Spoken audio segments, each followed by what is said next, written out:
बॉलीवुड के 70 के दशक की टॉप एक्ट्रेस मौसमी चटर्जी तो याद ही होगी आपको। अपनी चुलबुली और मासूम अदाओं से उन्होंने बड़े पर्दे पर खूब जलवा दिखाया था। रिमझिम गिरे सावन गाना आज भी उनके स्टारडम को दिखलाता है। अमिताभ से लेकर बड़े बड़े स्टार्स के साथ स्क्रीन स्पेस शेयर करने वाली मौसमी जितना अपने काम को लेकर चर्चित रही तो उतनी ही चर्चा में छाई रही उनकी पर्सनल लाइफ। आखिर मौसमी ने अपनी जवान बेटी को खोने का गम जो सहा है, और न सिर्फ बेटी को मौसमी ने खोया बल्कि उनकी बेटी के ससुराल वाले ने तो उन पर ऐसे जुल्म किए जिसने मौसमी की आंखें भर दी हैं।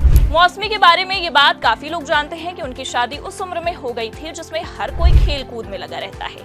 14 से 15 साल की उम्र में वो दुल्हन बन गई थी। गायक हेमंत कुमार के बेटे जयंत मुखर्जी उनके पति बने तो शादी के महज 2 साल बाद ही एक्ट्रेस मां भी बन गई।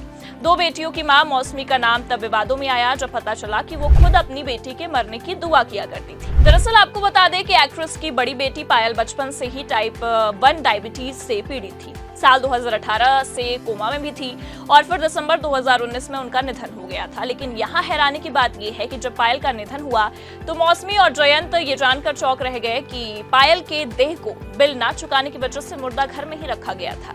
उनका शव वहां लावारिसों की तरह पड़ा हुआ था, वो भी बस इसलिए क्योंकि उनके ससुराल में से किसी ने भी अस्पताल का बिल नहीं चुकाया था।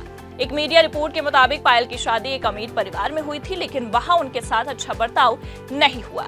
वो लोग पायल के साथ अच्छे से पेश नहीं आते थे। अपनी बेटी के निधन के बारे में खुद मौसमी ने एक इंटरव्यू में खुलकर बात की है और कई चौंकाने वाले खुलासे किए हैं। इंटरव्यू में मौसमी ने पायल के निधन के उस काले दौर के बारे में बात की है और कहा है कि उनकी बेटी को जरूरी मेडिकल हेल्प नहीं मिल रही थी। मौसमी चटर्जी ने कहा, जब मेरी बेटी बीमार थी तब मुझे उनसे मिलने नहीं दिया गया। मुझे नहीं लगता कि मेरे पति अब तक पायल की मौत से उभर पाए हैं।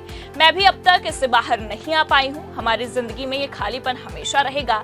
जब कोई बच्चा मरता है तो इससे कोई माता पिता नहीं उभर सकते। पायल के पापा कई रातों तक सो भी नहीं पाए।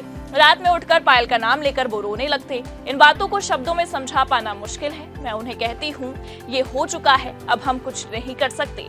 मैं उन्हें सब भूल जाने के लिए कहती हूँ। मौसमी ने यह भी बताया कि पायल का शव शवगृह में इसलिए रखा गया था क्योंकि उन लोगों ने उसके मेडिकल बिल नहीं चुकाए थे। जब वो नहीं रही तो अस्पताल गई, वो उसे शवगृह में रखा गया था। मैंने वो सब बकवास सहन की। आप इन चीजों से सीखते हैं कि दुनिया में कितने तरह के लोग हैं।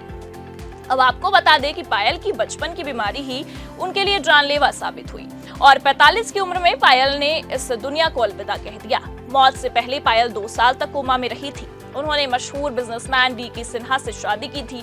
बताया जाता है कि पायल की मौत के बाद मौसमी का काफी इंतजार किया गया था। जब वो नहीं आई तो उनका अंतिम संस्कार कर दिया गया। बेटी के अंतिम संस्कार में मौसमी नहीं गई थी। बात मौसमी की अगर करें तो कम लोग जानते हैं कि उनका असली नाम इंदिरा चट्टोपाध्याय था। वो बंगाली परिवार में जन्मी थी। उन्होंने बंगाली फिल्मों में खूब काम किया। वहीं साल 1972 में शक्ति सामंत की फिल्म अनुराग से मौसमी ने हिंदी फिल्मों में डेब्यू किया। फिल्म में वो एक अंधी लड़की बनी। 70 के दशक में हिंदी फिल्मों में सबसे ज्यादा फीस लेने वाली एक्ट्रेसेस में से एक थी। खास बात यह है कि मौसमी ने शादी और बच्चों के बाद करियर की शुरुआत की थी।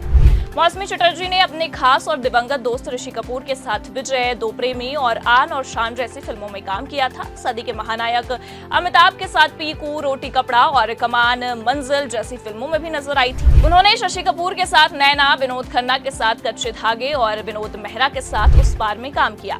बॉलीवुड के पहले मेल सुपरस्टार राजेश खन्ना के साथ उनकी फिल्मों में भोला भाला, प्रेम बंधन और घर परिवार भी शामिल है। उन्होंने संजीव कुमार के साथ अंगूर, दासी और इतनी सी बात समेत कई फिल्मों में काम किया।